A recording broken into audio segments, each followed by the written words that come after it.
Bismillahirrahmanirrahim.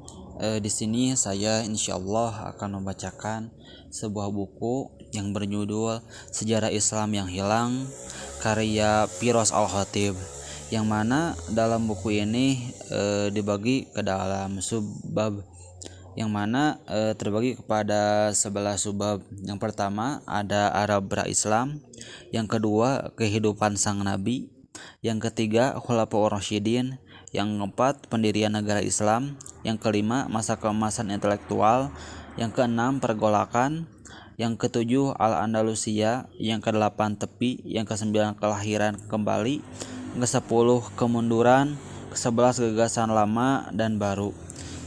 Untuk halaman selanjutnya adalah daftar pustaka. Oke, kita masuk ke dalam pembahasan yang pertama dengan subjudul Arab pra-Islam. Daratan Hijaz yang bergunung dan kering bukanlah lingkungan yang memberikan kehidupan yang cukup. Terletak di bagian barat semenanjung Arab, daerah ini dapat dilukiskan dengan dua kata, kering dan panas. Pada musim panas, suhunya bisa mencapai lebih dari 37 derajat Celcius dengan kelembapan rendah. Jauh ke arah timur, bukit-bukit pasir menandai dataran tanpa ada tertumbuhan hijau atau pemukiman tetap.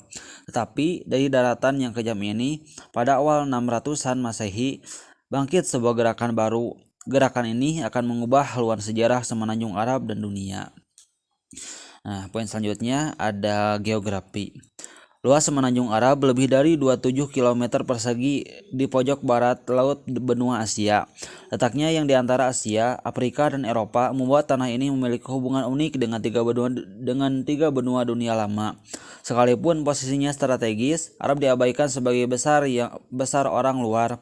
Orang Mesir kuno memilih meluaskan wilayah ke bulan sabit, subur, dan Nubia daripada ke padang pasir Arab. Alexander Agung hanya melintasinya pada 300-an sebelum Masehi dalam perjalanan ke Persia dan India. Kekaisaran Roma yang hebat mencoba melakukan ekspansi ke semenanjung ini melalui Yaman pada 20-an sebelum Masehi. Tetapi mereka tak mampu beradaptasi dengan kerasnya daratan ini sehingga gagalnya menguasainya. Hampir tak ada yang bisa menyalahkan orang luar bila mengabaikan semenanjung Arab. Iklim keringnya sangat tidak ramah, bahkan bagi para suku nomaden yang tinggal di sana. Angin muson membawa hujan musiman ke pantai selatan semenanjung pada musim gugur. Tetapi hujan ini tertahan oleh daratan yang naik sehingga tak pernah bisa sampai ke gurun Arab. Akibatnya sebagian besar semenanjung tetap kering sepanjang tahun. Palung kering yang disebut wadis memanjang sepanjang daratan tetapi hampir tak bisa dikenali sebagai sungai. Saat awan berkumpul dan turun hujan, wadis menjadi jalur air yang mengalir dan bermanfaat, yang penting bagi pertumbuhan tanaman musiman sehingga bisa berkembang di daratan kering ini. Tetapi begitu musim hujan berakhir, wadis kembali ke keadaan biasanya, kering dan tak bermanfaat sebagai sumber air. Yang lebih bisa diandalkan adalah oasis atau daerah subur kecil yang dikelilingi gurun sangat luas. Oasis bisa menjadi tempat tinggal komunitas kecil atau tempat singgah orang yang bepergian. Tetapi oasis jarang bisa menunjang masyarakat maju dan besar. Poin selanjutnya ada suku Arab. Kebudayaan cenderung dibentuk oleh lingkungan tempatnya berkembang, tidak terkecuali kebudayaan Arab. Segala hal tentang kehidupan orang Arab didasarkan pada lingkungan keras tempat dia tinggal. Karena ketidakmampuan gurun mendukung kebudayaan bermukim, orang Arab terus-menerus berpindah untuk mencari daerah subur bagi kelompoknya. Salah satu teori etimologi sebutan Arab bahkan mendasarkan bahwa kata itu sendiri berakar dari istilah bahasa Semit yang berarti berkelana atau nomaden. Orang Arab akan menghabiskan musim panas di sekitar oasis atau sumur mana pun yang dapat diandalkan tahun demi tahun, sambil berusaha menjaga bahan makanan dan persediaan air dengan hidup sehemat mungkin. Setelah melewati musim panas, mereka akan bermigrasi ke selatan dekat Yaman, tempat turunnya hujan pada musim semi dan tanah subur untuk ternak mereka. Tuan itu menyediakan cukup makanan bagi kawanan domba, kambing, dan unta untuk kembali sepanjang musim dingin. Saat orang-orang mendirikan tenda dan pemukiman sementara, saat hujan berhenti dan musim kering mulai lagi pada musim semi, orang Arab kembali ke oasis dan sumur untuk musim panas berikutnya. Siklus kelas ini menjadi norma bagi suku Arab nomaden sejak lama sekali dan tetap dijalani orang Arab Baduy yang masih hidup di padang pasir Arab. Padang pasir bukanlah tempat untuk sendirian, dengan begitu banyaknya ancaman terhadap keberlangsungan hidup orang Arab. Kerjasama komunitas sangatlah penting. Ketergantungan pada kerabat merupakan garis pertahanan pertama dalam melawan kelaparan dan panas yang terus-menerus mengancam keberlangsungan hidup. Keluarga diharapkan bisa berbagi bahan makanan serta tempat berteduh. Dan konsep individualisme murni sangat tak disukai. Dalam masa Arab pra-Islam, keramahan sangat penting sehingga tamu di rumah seorang Arab dijamin keamanan dan pelindungannya selama paling tidak 3 hari, bahkan sebelum ditanya mengapa ia datang ke sana. Tradisi ini selanjutnya diperkuat oleh Nabi yang menyatakan seorang tamu berhak dijamu selama 3 hari. Keluarga dan sampai tingkat tertentu, suku menjadi unit terpenting dalam masyarakat Arab.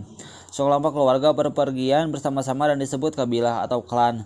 Beberapa klan membentuk suku yang dipimpin seorang kepala suku yang disebut syaikh. Identitas dan asal-usul sangat penting dalam dunia Arab pra-Islam. Anggota suku akan mendapat perlindungan, dukungan, dan kesempatan ekonomi. Suku akan berpegang untuk mempertahankan salah satu anggotanya dan perang suku yang mengerikan umum terjadi sebelum datangnya Islam. Persaingan merebutkan tanah berumput dan kawanan ternak kerap membawa suku-suku pada peperangan yang menghancurkan, yang bisa berlangsung bertahun-tahun dan memakan banyak korban. Bagi orang Arab, perjuangan hidup ini harus terus-menerus dilakukan, baik melawan manusia maupun alam. Dalam masyarakat suku dan nomaden seperti ini, ungkapan artistik sulit disalurkan. Sumber daya dan waktu yang dibutuhkan untuk menyelesaikan patung dan lukisan seperti kebudayaan kuno Mesir dan Yunani hampir tak ada. Tetapi hasrat alamiah manusia mencari keindahan tak dapat dilenyapkan oleh pasir gurun. Malahan hasrat ini menemukan bentuk baru, yaitu bahasa. Mungkin lebih dari bahasa lain di dunia, bahasa Arab itu sendiri merupakan sebentuk ungkapan artistik.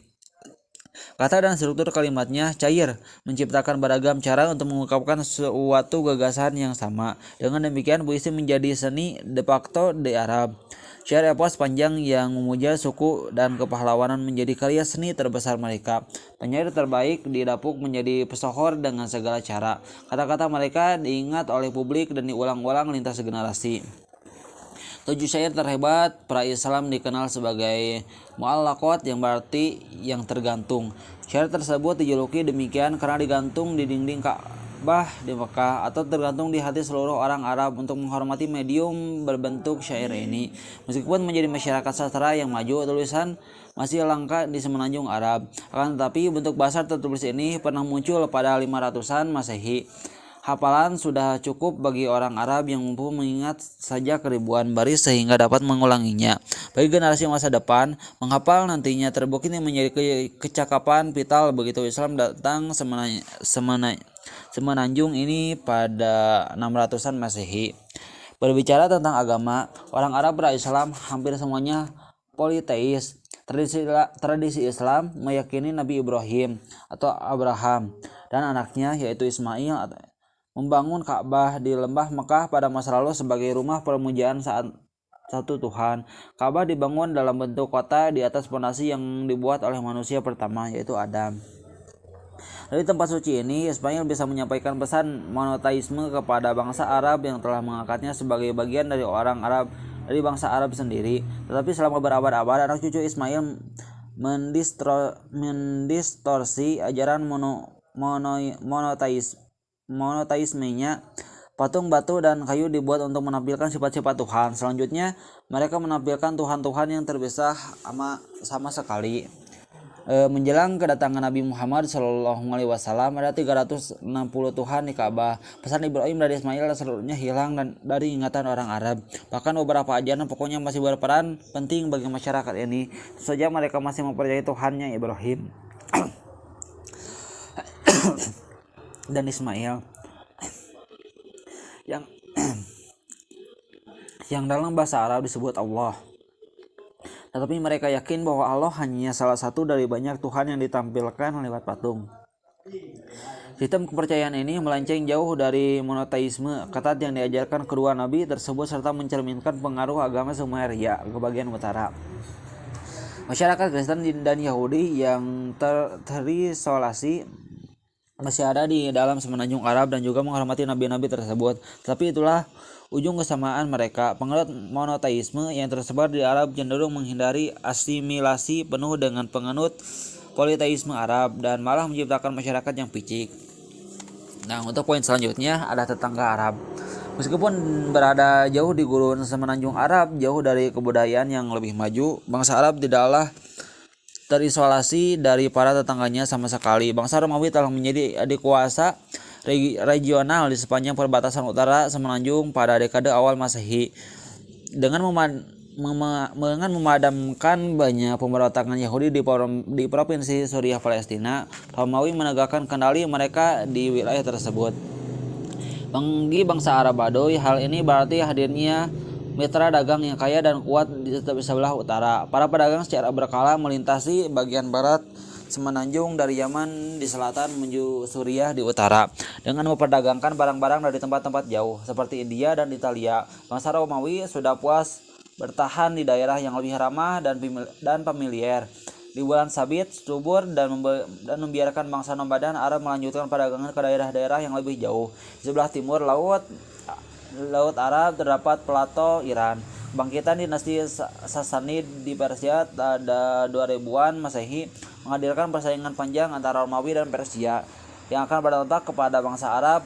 Batas antara dua kekaisaran besar ini berubah-ubah, tetapi biasanya ada gurun Suriah, semenanjung Arab ya sebelah utara. Baik Romawi maupun Persia berusaha untuk mendapatkan keunggulan dengan memanfaatkan suku-suku Arab atau biasanya yang telah memeluk agama Kristen sebagai wakilnya. Bersemangat memanfaatkan konflik ini untuk kepentingan sendiri, persekutuan dua suku Arab pun berkembang menjadi negara sekutu demi kekuatan besar. Penguasa Ghassanid mendirikan kerajaan dalam bentuk yang sekarang terdiri atas Yordania, Suriah, dan Palestina.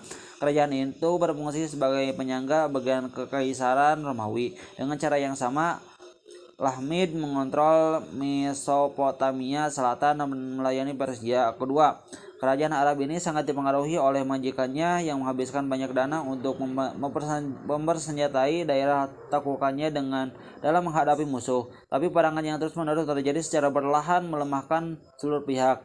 Menjelang awal 600-an Romawi dan Persia kelelahan akibat perang berpuluh tahun dan bersembunyi di balik kekuatan militernya. Ghassanid dan Lahmid juga merasakan tekanan perang karena mereka hanya pion dalam konflik berkepanjangan ini. Tetapi kebanyakan suku Arab menghindari konflik eksternal di antara kedua kekuatan imperial tersebut. Mereka lebih tertarik melanjutkan perdagangan yang menguntungkan dengan dua kekaisaran tersebut daripada membantu memutuskan pemenangnya.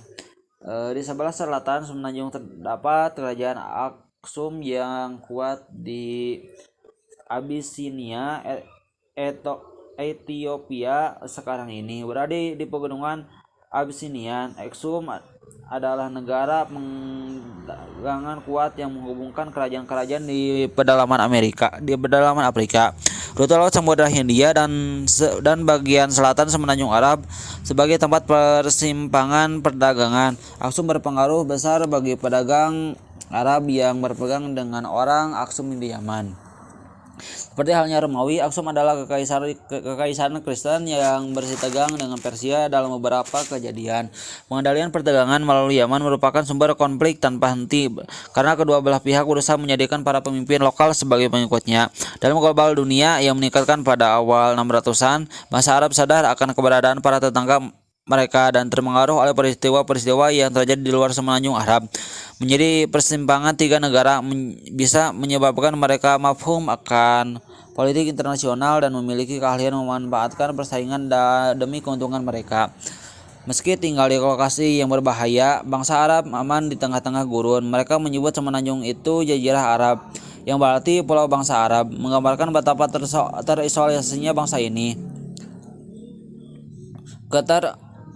Keterisolasian ini terbukti sangat bermanfaat. Lingkungan yang keras membuat tak satupun negara-negara di sekelilingnya dapat menyerbu dan menduduki tanah Arab.